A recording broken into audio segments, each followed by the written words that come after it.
so poetic piece Caught through my eyes.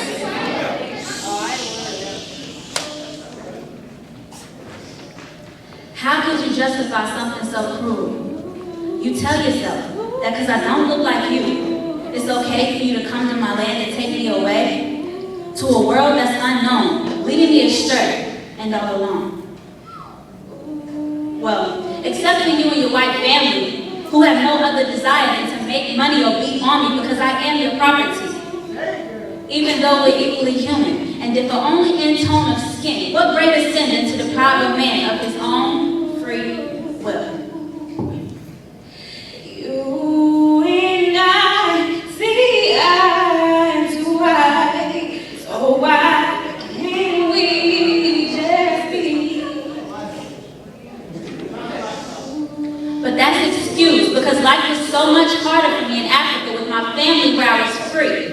And I am less than human, so those harsh conditions aren't nearly as bad as doing free hard labor that you're too good to do yourself and being nearly beaten to death for being a little tired. Fear, anger, hopelessness is all amongst my people. And although I try to push them forward, what motivation is there when I, myself, value suicide more than the life I'm living in now? Finally, someone came along. A man with power. He got my hope up, oh, so strong. He believed in equality. But it led to hate and war.